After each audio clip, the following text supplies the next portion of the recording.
नमस्कार, मेरा नाम है ओम प्रकाश यादव और आप देख रहे हैं वॉइस ऑफ रिपब्लिक। विषय और विवेचना के इस कार्यक्रम में आपका स्वागत है और आज हम लोग चर्चा करेंगे अरविंद केजरीवाल के बेल और उसके बाद सब्सिक्वेंटली दिल्ली हाई कोर्ट द्वारा 2 से 3 दिन तक उस lower court rows Avenue court के बेल ऑर्डर को स्टे रखने के संबंध में 3 पहलू पर हम लोग बात करेंगे। पहला पहलू कानूनी, दूसरा पहलू prevention of money laundering act में जो प्रोविजंस हैं बेल के सेक्शन 44 सेक्शन 45 में उस पर, और उसके बाद हम लोग बात करेंगे कि ईडी और ये पीएमएलए 2002 जो कानून है इसमें जो प्रोविजंस किए गए हैं उसका कितना मिसयूज हो रहा है एंड ऑफ कोर्स इसके राजनीतिक महत्व की। आप सब लोगों को पता है कि अरविंद केजरीवाल को शराब नीति आबकारी नीति के मामले में गिरफ्तार किया गया ईडी के द्वारा। उन पर मनी लॉन्ड्रिंग एक्ट के तहत मुकदमे दर्ज हुए। अन्य बातों के अलावा उन पर आरोप है कि गोवा के चुनाव में मनी लॉन्ड्रिंग की गई, हवाला से पैसे भेजे गए और उसमें कई एक लोग जेल में हैं, जिसमें मनीष सिसोदिया, फिर संजय सिंह का बेल हो गया और बाकी लोग जेल में हैं। पहले थोड़ा समझते हैं इसके कानूनी पक्ष को। कोई भी कानून जो बनता है उसके पीछे कोई उद्देश्य होता है। कई बार उस उद्देश्य की पूर्ति उस कानून को इम्प्लीमेंट या इन्फोर्स करने वाली एजेंसी करती है और कई बार वो नहीं करती, इसलिए उसका मिसयूज होता है।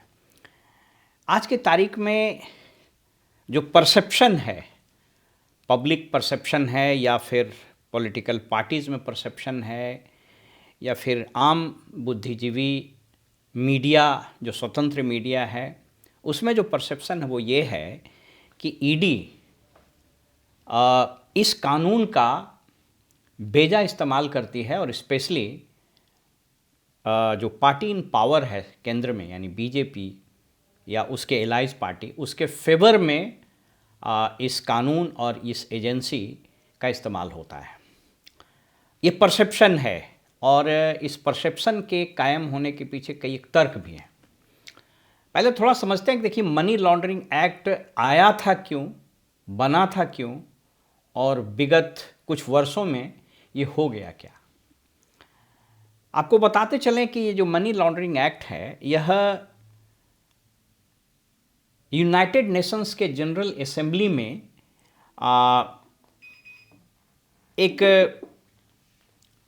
10 जून 1998 को एक पॉलिटिकल डिक्लेरेशन हुआ था स्पेशल सेशन में। मसला ये था कि अंतर्राष्ट्रीय मंच पर और एक क्रॉस बॉर्डर डिफरेंट कंट्रीज़ में जो ड्रग लॉर्ड्स हैं, ये लोग ड्रग्स हैं, नारकोटिक्स और इन चीज़ों की स्मगलिंग करके बहुत पैसा बनाते हैं और वो पैसा कहीं ना कहीं कंट्रीज़ के लीगल इकॉनमी में वो आ जाता है, जिसके कारण उस कंट्री का इकॉनमी डिस्टेबलाइज हो जाता है। आप लोग कई बार सुनते होंगे बनाना रिपब्लिक, कोलंबिया, मेक्सिको, ब्राज़ील वगैरह में तो ये ड्रग लॉर्ड्स इतने पावरफुल हैं कि सरकार को उलट से पुलट कर देते हैं। पैसे में बहुत शक्ति होती है, आप सब लोग को पता है। इसके कारण आप सब लोग को पता है संविधान में एक प्रोविज़न है कि अगर इंटरनेशनल कोई एग्रीमेंट है, ये जो डिक्लेरेशन हुआ, इस डिक्लेरेशन में अन्य देशों के अलावा भारत भी एक सिग्नेटरी था और संविधान में एक प्रोविज़न है कि अगर इंटरनेशनल एग्रीमेंट कुछ होता है तो उससे मुतल्लिफ देश को कानून बनाना होगा। तो ये आप समझ लीजिए कि इसका उद्देश्य, इसका क्या उद्देश्य था। इसका उद्देश्य था कि अंतर्राष्ट्रीय मंचों पर, अंतर्राष्ट्रीय स्तर पर जो ड्रग्स की, नारकोटिक्स की, आर्म्स वगैरह की स्मगलिंग के कारण जो पैसे आते हैं और वो लीगल इकॉनमी में आ जाते हैं, इसके कारण कंट्री का पॉलिटी, इकॉनमी, सोसाइटी वो डिस्टेबलाइज कर जाता है। उसको रोकने के लिए स्ट्रिंजेंट कानून बने। 2002 में कानून बना, 2005 में लागू हुआ, prevention of money laundering act इसको बोलते हैं। अब इस एक्ट को बनाया गया था बहुत अच्छा और इसमें जो प्रोविजंस किए गए थे वो बड़े स्ट्रिंजेंट किए गए थे, क्योंकि पर्पस ये था कि इसके तहत जो लोग बुक होंगे वो लोग बहुत पैसे वाले होंगे, बहुत पावरफुल होंगे, उनका इंटरनेशनल कनेक्शन होगा, देश के अंदर भी देश के बाहर भी, इसलिए उसको एक बार अगर पकड़ लिया जाए तो छोड़ा नहीं जाए। अगर आप इस कानून को देखिएगा तो आप पाइएगा कि इसमें मुख्य रूप से 3 बड़े कठोर प्रावधान किए गए हैं, खास करके बेल का। पहला, ये क्रिमिनल जुरिस्प्रूडेंस का एस्टैब्लिश्ड प्रिंसिपल है कि जो बर्डन ऑफ प्रूफ होता है, यानी साबित करने की जवाबदेही, वह एक्यूज पर नहीं होती है, बल्कि जो इन्वेस्टिगेट करता है, इन्वेस्टिगेटर होता है, जो एजेंसी होती है, उस पर होता है। इंडियन एविडेंस एक्ट में यह प्रावधान भी है कि बर्डन ऑफ प्रूफ जो है it lies with the investigator, उस पर यह होगा। लेकिन इसमें जो प्रावधान किए गए वे बड़ा मज़ेदार था, और बर्डन ऑफ प्रूफ जो है it will lies with the accused को यह साबित करने पड़ेगा कि वो निर्दोष है।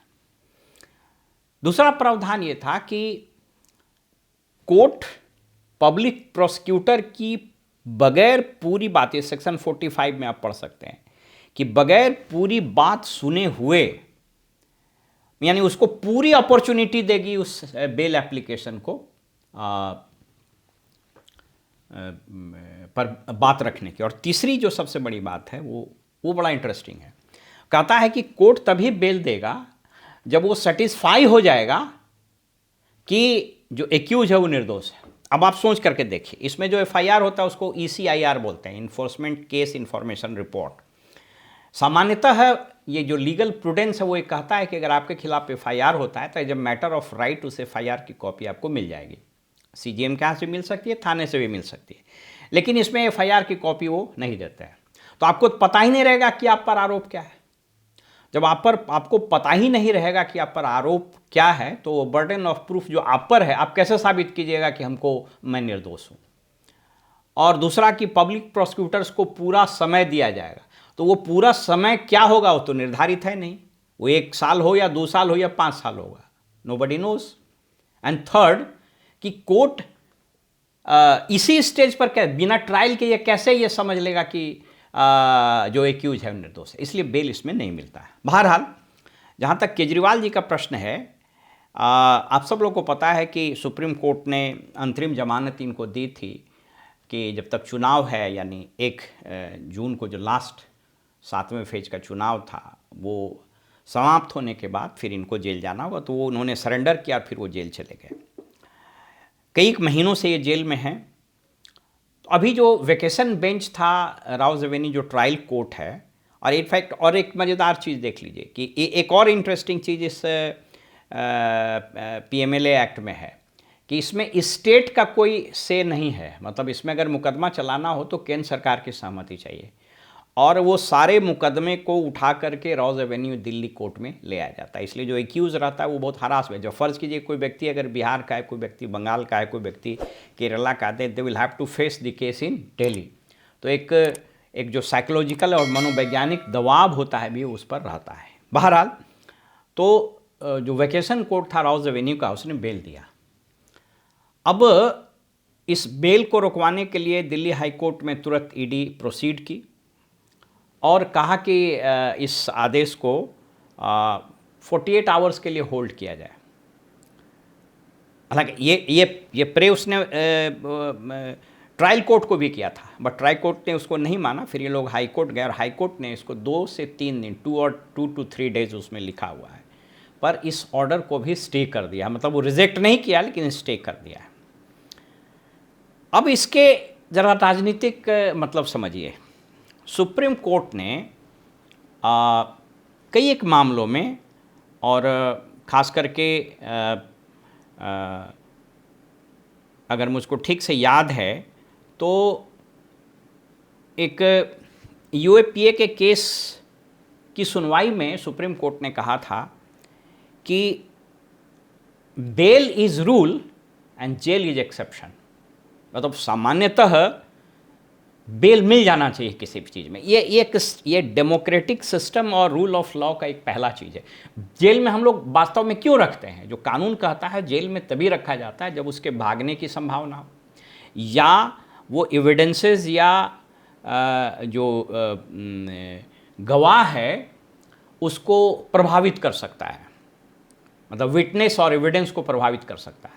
इस केस में तो ऐसा कुछ है नहीं। अरविंद केजरीवाल जी मुख्यमंत्री हैं, वो भाग के कहाँ जाएंगे? आप पासपोर्ट उनका जब्त कर सकते हैं। दूसरा कि अब तो वो सारी चीज़ें आपने ले ली है, तो अब ये गवाह को या फिर सबूत को क्या प्रभावित कर सकते हैं? तो ये प्राइमा फेसाई देखने से ऐसा लगता है कि ईडी अभी भी, मतलब मैं इस राइडर के साथ बता रहा हूँ कि परसेप्शन यही है। परसेप्शन ये है कि ईडी अनावश्यक रूप से प्रतिपक्ष के नेताओं को, खास करके जो थोड़ा वोकल हैं, उन नेताओं का आवाज़ बंद करना चाहती है और अनावश्यक रूप से जेल में रखती है। ये परसेप्शन बन रहा है और इसके ये सब ठोस कारण हैं। क्योंकि अगर ऐसा नहीं हो तो फिर क्या वजह है कि एनडीए गठबंधन के साथ महाराष्ट्र के कई एक नेता जो आए, जिन पर हजारों करोड़ के स्कैम के मामले चल रहे थे, उन सब में क्लोजर रिपोर्ट लग गया, उनको क्लीन चिट मिल गई। ईडी ने जो प्रॉपर्टी उनकी जब्त की थी वो रिलीज़ भी हो गया, जो अखबारों में न्यूज़ छपे हैं। मतलब उसको सब्सटैंशिएट मैं नहीं कर रहा हूँ, बट इस राइडर के साथ और इस डिस्क्लेमर के साथ बता रहा हूँ कि जो न्यूज़ आ रहे हैं, और अगर ये बात सही है तो ये प्राइमा फेसाई लगता है कि कहीं ना कहीं वो इलविल और एक वेल कंसीव्ड थॉट के साथ ये सारे काम किए जा रहे हैं। तो पहला मैंने बताया कानूनी, दूसरा बताया राजनीतिक, तीसरी जो सबसे खतरनाक बात है वो ये है कि देखिए, देश जो है वो संविधान, कानून और कॉन्स्टिट्यूशनल जो हमारे इंस्टीट्यूशंस हैं, जो लीगल इंस्टीट्यूशंस हैं, उसके बल पर चलता है। कहता है कि कोई भी संस्थागत ढांचा over a period of time खड़ा होता है देश में, चाहे वो कोर्ट हो, चाहे वो संविधान हो, चाहे इन्फोर्समेंट एजेंसी हो, चाहे और कोई बॉडी हो। It takes time to get that institution established as an institution. It takes time. जो सबसे डेंजरस बात यहाँ ये है कि धीरे धीरे आम आदमी के मन में, people at large, political party in general के मन में यह बात आ रही है कि ठीक है, लोग बोलते हैं कि कानून अपना रास्ता तय करेगा। बात सही, कानून अपना रास्ता तय करेगा, लेकिन कोई तो है जो वो रास्ता दिखाएगा। तो अगर रास्ता ही गलत दिखा दिया जाए तो उसी रास्ते पर कानून चलने लगेगा। तो ये बहुत डेंजरस ट्रेंड है कि पब्लिक परसेप्शन ये बनता जा रहा है कि इन्फोर्समेंट डायरेक्टरेट और ख़ास करके ये जो prevention of money laundering act है, इसका बेजा इस्तेमाल कर रही है। और अगर ऐसा हुआ और ये एक फ्लैश, अभी ये परसेप्शन बन रहा है, लेकिन धीरे धीरे कहीं ये एंग्विश बन गया और कहीं ये एंगर बन गया, तो फिर आप ये समझ लीजिए कि देश का कोई भी संस्था, देश का कोई भी एजेंसी, देश का कोई भी कानून तभी तक टिका रहेगा जब तक आम जनता, आम लोग का उसके प्रति सम्मान और उसके प्रति विश्वास हो। ये बहुत गड़बड़ बात है, ये बहुत गलत बात है। इसलिए सरकार को, मैं नहीं कर रहा हूँ कि ऐसा हो रहा है, लेकिन ये परसेप्शन बन रहा है। इसलिए अंग्रेजी में कहावत है, it is important to dispense with justice but it is more important to show that justice is being dispense with. न्याय करने से ज़्यादा ज़रूरी ये बताना है कि न्याय हो रहा है। इन्फोर्समेंट एजेंसी को, मंत्रालयों को, वित्त मंत्रालय के अंदर ये काम करता है, और कोर्ट्स को यह ज़रूर देखना होगा कि ये पब्लिक में रहे कि न्याय होता दिख रहा है। इस मामले में ऐसा हो नहीं रहा है। और एक और चीज़ बात बता दें कि इस जो prevention of money laundering act है, इसमें जो कुछ शेड्यूल डाले गए हैं, शेड्यूल ए और शेड्यूल बी उसका है, आप उसको देखिएगा कि वो ऐसी व्यवस्था कर दी गई है कि जो अलग अलग कानून, आईपीसी हो सकता है, वाइल्ड लाइफ प्रोटेक्शन एक्ट है, स्टाम्प से रिलेटेड एक्ट है, इन्वायरमेंट से रिलेटेड एक्ट है, आपको डॉक्यूमेंट फैब्रिकेशन आदि से रिलेटेड एक्ट, वो सारे एक्ट को, लगभग सारे एक्ट को, बहुत सारे एक्ट को उस शेड्यूल में डाल दिया। उसका मतलब क्या हुआ कि उस पर्टिकुलर एक्ट में भी, यानी आईपीसी में, या और वो जो कानून उसमें दिया हुआ आप स्क्रीन पर देख लीजिए, उसमें भी अगर कोई मुकदमा होता है और उसमें निकाल लिया गया मनी ट्रेल, तो फिर जो है वो फिर prevention of money laundering act के तहत लिया जाएगा। 2019 में एक अमेंडमेंट कर दिया गया, शेड्यूल जो पार्ट बी है उसमें कर दिया गया कि 1 करोड़ से अधिक का अगर ट्रांजैक्शन हुआ तो वो फिर पीएमएलए में भी आ सकता है। इसलिए देखिएगा कि मुकदमा तो हुआ आईपीसी में, मुकदमा तो हुआ वाइल्ड लाइफ में, मुकदमा हुआ ड्रग एंड कॉस्मेटिक एक्ट में, मुकदमा हुआ और किसी सेक्शन में, लेकिन वो उसको खींच करके पीएमएलए में ले आया गया। तो ठीक है, कानून वो सही है कि साहब अगर पैसे की मनी की ट्रेलिंग हुई है तो ये इसको prevention of money laundering act में लाना चाहिए, लेकिन इसका बेजा इस्तेमाल खूब होता है।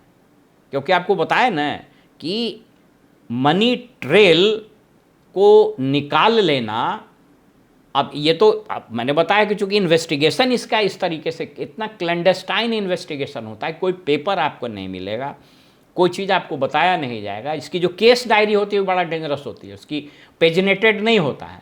तो कोई एक उठा करके, आपको संविधान में एक प्रावधान है कि कोई भी किसी भी व्यक्ति को उसके स्टेटमेंट से ही उसको माने कन्विक्ट नहीं किया जा सकता है, या उसको उसमें एक संविधान में प्रोटेक्शन है, लेकिन वो सब यहाँ पर वायलेट होता हुआ दिखता है।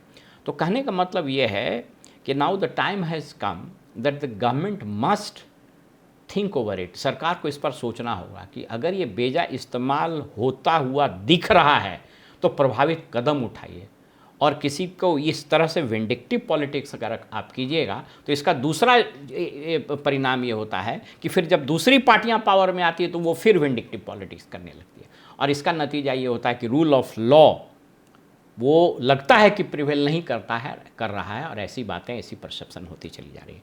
फिलहाल हमें इजाज़त दीजिए और आप देखते रहिए वॉइस ऑफ रिपब्लिक। नमस्कार।